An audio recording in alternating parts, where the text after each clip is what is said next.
Vivir en Japón con Bosch and Kirchhoff. Parte 2. Parte 2. A ver, aquí, o sea, este podcast, tío, ha tenido mucha gente que ha vivido en Japón. Tenemos desde Andrés, por supuesto, pero Fase 2 y Kira Sensei, que Andrés es muy fan, por cierto, y han explicado muchas cosas de Japón, ¿no? De la fase 1, que ¡guay, qué bonito! Qué cosa tan preciosa! La gente tan simpática y nadie te dice que no, pero luego la realidad.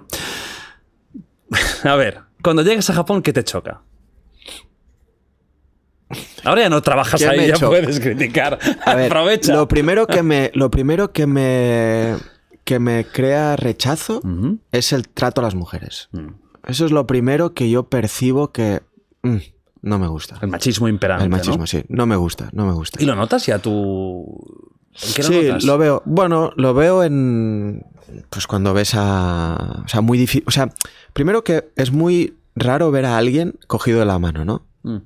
Luego que uno va delante de o sea, el hombre... La mujer detrás. La mujer detrás. En los trenes. La mujer siempre lleva, ¿no? Si la comida, tal... Y no es tanto por el trato del hombre a la mujer, porque aquí yo no he visto ninguna situación de maltrato ni de... No, es que la mujer, por cómo entiendo que está educada, no tiene personalidad, ¿no? Y entonces, hostia, es lo que a mí no me gustaba. No veía que la mujer tuviera, pues, carácter, personalidad desde afuera, ¿eh? Pero eso fue la primera situación. Bueno, alguna conociste de mujer, ¿no? Ahí. Pero no muy profundamente. Muy superficial. Depende cómo digas eso. Si se saque de contexto, cuidadín, ¿eh? No. Ya las cagado. Polémicas no. Pero bueno, que sí, que bueno. Pero ¿conociste gente japonesa, por ejemplo, fuera del fútbol? Sí. ¿Y qué tal es el trato? Es que, a ver, es que con Japón sí que es verdad que te puedo decir que tengo a gente que me ha querido mucho y a la que quiero mucho, y gente que me la ha hecho pasar mal. Gente que me la ha hecho pasar mal porque el racismo existe. Pero incluso con alguien como tú. Sí, el racismo bueno, existe, ¿no? Lo que pasa es que cuando te toca a ti... O sea, yo no soy racista ni mucho menos. No, o sea, mi padre es extranjero, ya empezando por aquí. Y sí que es verdad que tú ser la persona, ¿no? Y yo era muy consciente de que, desde el primer momento, sin conocer cómo eran, de que estaba yendo a un país diferente. Y que yo era el externo. Tú no eres uno de ellos. Yo no era uno de ellos. Entonces, yo tuve mucha implicación. O sea, me quise adaptar mucho a lo que era el país. Fue el país que más turismo he hecho, que más he visitado, que más bueno, he querido empatizar con ellos, ¿no? Aunque yo sintiera que ellos no te dejaran. No a mí, sino, ¿no? Al extranjero. Pero incluso no. Alguien como tú. Es decir, un jugador de fútbol profesional, una estrella en Europa. Incluso alguien como tú notaba que no te hace... Superficialmente, que es lo que me refería con el tema de las mujeres. Y ahora arreglándolo 5 minutos después. Sí, superficialmente son... Sí. Muy majos, pero no de verdad. Bueno, sabes que no te dejan más, ¿no? Pero, por ejemplo, había un jugador del equipo que no hablaba inglés, yo no hablaba japonés. Estuvimos todo el año sin hablar. Pero cada mañana que yo llegaba nos abrazamos 30 segundos. O sea, teníamos una química que yo veía que esa persona me quería y yo la quería a él. Pero era... Koya, se llama, este chico. Un caso muy extraño, ¿no? Caso muy extraño, ¿no? En general, fue un año y medio a nivel personal que la parte social es muy difícil de convivir. ¿Sí? Es muy difícil porque no participas, ¿no? No te dejan participar con ellos. ¿No te hacían la pelota alguien como tú? No. ¿No? No. Más frialdad. Sí, más frialdad, era... Bueno, y después también depende de cada uno, ¿no? Pero nosotros somos mediterráneos, que nos gusta el buenos días, que nos gusta el saludo, el abrazo. Claro. Eso ahí no existe, ¿no? No existe. Tú entrabas por ejemplo, en el vestuario y los japoneses no te decían konnichiwa. Podía pasar perfectamente que había gente que no te decía buenos días. ¿Tus compañeros de equipo? Sí. Choca. Bueno, yo a Andrés le decía cada mañana, digo, tío, es que no puedo. Llevábamos ya más de un año y le decía, Andreu, que no, tío, que no lo entiendo. Y claro, tú le ves a él que él ya lo acepta. Y yo le decía, no puedo aceptarlo. Que entre en el ascensor y alguien no me diga buenos días. Aunque no me conozca. Y más, alguno del vestuario, algún compañero del vestuario. Y no era con maldad, era simplemente... La educación, ¿no? Pues que no le salía de entre decirte buenos días. Y no pasaba nada. Luego en el campo, pues, no sé, era tu compañero y tenías que entrenar. Y tienes que pasar la pelota, pasarla. ¿no? Pero sí que yo te digo que la parte de Japón ha sido... ha sido dura por todo esto y muchas más cosas, ¿no? De que probablemente podríamos hablar, pero a la vez muy gratificante. O sea, Japón me ha enseñado mucho. Hombre, tú salías por Japón, ¿no? Poquito, ¿eh? Pero sí, poquito. Pero yo no soy... O sea, yo siempre que digo que no me gusta salir de fiesta, los de Lleida dirán, este es un falso. Porque solo salgo por Lleida. Ay, pero en Lleida, ¿qué pasa? Que en puñetero. Lleida yo salgo porque son mis amigos de toda la vida. Entonces es el bar del pueblo y me gusta ir ahí. Pero no soy alguien que realmente haya salido de fiesta mucho. mucho. Ahí con Jerry no tenías tanta No, si afinidad. le preguntas te va a decir que no se acuerda de ese Tú y Puyol. Sí, pues ya vi la de Puyol. Los dos.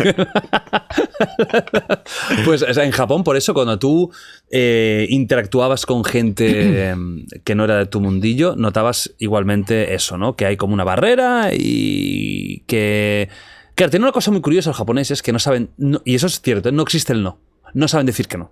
Es imposible que te lo digan. Es imposible. O sea, les puedes decir cualquier cosa, pero te van a hacer la evasiva. O te van a ignorar con el tiempo. Y eso lo viviste, ¿no? Sí.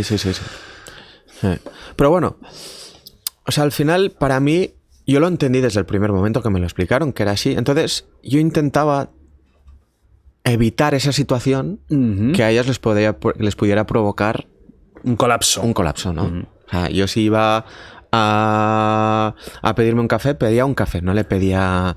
¿Me puedes poner, por favor, ¿no? una gotita de...? Por ejemplo, ¿no? Entonces, tienes que entender cómo son y vivirlo como son y cómo son aquellos. Porque muchas veces el problema es que tú quieres que ellos hagan o que ellos funcionen como tú funcionas. Y eso provoca siempre la frustración. Y, no, yo fui ahí con el decir, vale, yo aquí quiero vivirlo, quiero aprender, quiero experimentar.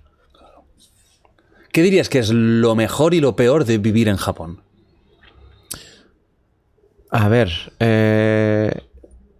lo peor para mí ha sido el no poder empatizar con ellos. O sea, yo la verdad que les admiro Japón, los lugares, las tradiciones que tienen, los conceptos que tienen, cómo tratan, ¿no? Cómo manipulan el producto, no sé.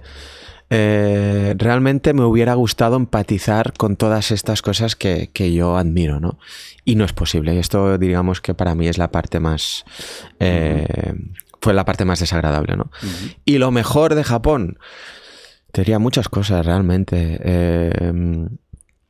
Bueno, la gastronomía, obviamente, ¿no? Pero sobre todo el concepto de vida que tienen, ¿no? Cómo ellos ves que se lo aplican, las tradiciones que tienen, realmente como ellos también, que es algo que nosotros no hacemos, que ellos se hacen valer, ¿no? Ellos le dan mucho valor al japonés. Ellos son así y creen en ellos y no quieren a nadie más. Y eso... también se pueden extraer cosas positivas que, por ejemplo, nosotros aquí valoramos más al de afuera que al de casa, ¿no? Entonces yo creo que esto podría ser algo que sí que también, pues que bueno, que me gustó. Más allá de los templos, de los paisajes, de lo bonito que puede ser, ¿no? ¿Vivirías otra vez en Japón? 1 año y medio. Vivir no. Konnichiwa. Durante 1 año y medio, ir una vez cada 3 meses, sí. 2 semanas. O sea, estar en contacto con Japón, sí. Eso es cojonudo. Pero vivir en Japón, no creo. ¿Y para trabajar con ellos es complicadillo o te lo ponen muy fácil? Es complicadillo. Es complicadillo. ¿Por qué? ¿No es como la Alemania, que es muy todo claro y cuadriculado? Primero porque no tienen ni el interés de hablar inglés. O sea, el tema de comunicación es... Tienes que... Muy poco inglés, siempre ¿verdad? Con el traductor. Entonces, claro, ya no conectas con la persona, conectas a través de una tercera persona. Eso es complicado. Sí, sobre todo eso. Eso jode, ¿eh? Sí, el lenguaje es algo que une mucho. Une mucho. Por eso te decía que para mí con el chico este que no hablamos y que nos abrazábamos, O sea, para mí era más allá, ¿no? Del lenguaje, era algo químico, pero esto no es difícil encontrar. Sí. ¿Qué Imagínate pasa eso, si llega a hablar. Si llegas a Bueno, hablar. ya estaría aquí contigo. Sí, seguramente. Si ya le dije, oye, ¿tú no quieres venir a jugar ahí a Europa y tal? Aparte, es muy buen jugador. Aparte, ya le dije. ¿Cuántos años tiene? Coya, ¿cuántos años tiene? Es joven. 27 años. 27, aún tiene carrera, ¿eh? Sí, no, es bueno. ¿El Castellón está buscando jugador? Vas a contactar. Sí, el año pasado mejor jugador del año de la temporada. Coya, sí. Hostia. Sí. No. O sea, el tío tiene potencial. Sí, y es sí. buena persona. Muy buen chico. Que eso es Sí, importante, sí, eso es sí, bonito. sí.